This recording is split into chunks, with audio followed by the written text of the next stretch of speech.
Being a hairstylist as well as a trichologist is like the best of both worlds. It's kind of in a sense like the doctor and nurse relationship. You have the nurse at the bedside getting a first-hand report on what's going on with that patient. As a hairstylist standing behind the chair, I get a first-hand report on what's going on with the hair and scalp. With trichology, it's like the doctor in a sense. We have to assess what the root cause of that issue may be and come up with a treatment plan to help you manage and treat that issue. So for me, being a hairstylist as well as a trichologist, it's the best of both worlds.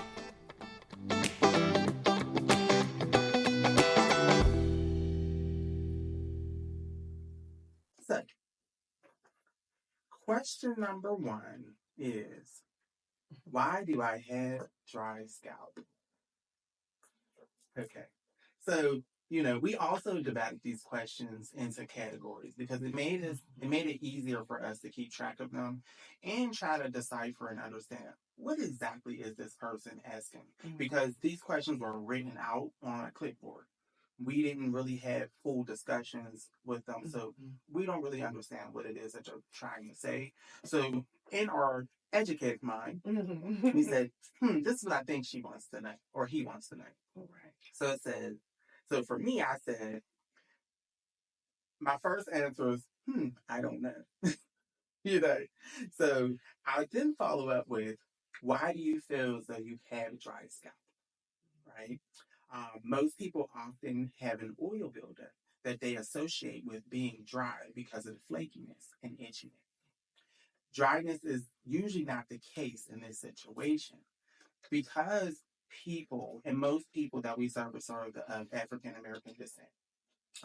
They're individuals that use oils and grease and product on their scalp. So usually that is what they're referring to. They're referring to the buildup from these product usage that they're putting on their scalp. Absolutely. And it's not dry. However, eventually the scalp will become dry and dehydrated because of the oil usage and the grease usage because it's blocking any type of moisture and it's smothering, hampering the regular oil production by our sebum. So that buildup is coming from underneath, and then there's the pollen buildup on top. And as it dries up, it flakes. It dries up, it flakes. And they continue to apply more and more and more. And dry scalp usually tends to be tight and can't actually be painful. And dry scalp is usually associated with things like eczema. Um, even psoriasis, to where the scalp can really be tight and tight and scarring, alopecia. So that's usually not the case in this matter. So um, in my thought process, I believe that that's what this individual is talking about. They're talking about product buildup and not dryness. So to get rid of that, one, don't do it. Okay. Two, keep your scalp clean, right? Keeping a cleansing regimen regularly. Every time that you sweat, you need to make sure that you're at least rinsing that off if you're not going to cleanse it. So that's my thought process and behind this question. And that's how I would choose to answer this question. Yes, and I totally agree. I totally agree. And another one, just to piggyback off of your scalp buildup, depending on how much product that particular individual uses, it can warrant you to wash more frequently than you are used to.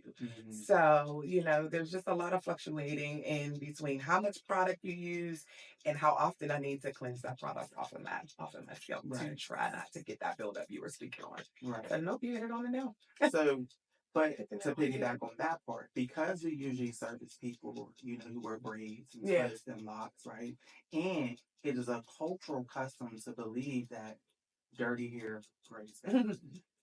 So there's less frequent cleansing in that community because they have this misconception that it'll grow better, it'll do better in a dirtier environment. So that will, lend itself to how much and what the buildup is. So yeah, but that's a myth.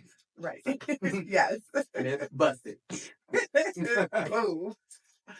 So no, that was a good one. Good kickstart. Good kickstart. All right. I think you did good. Look, Oh, thank even you. in time frame.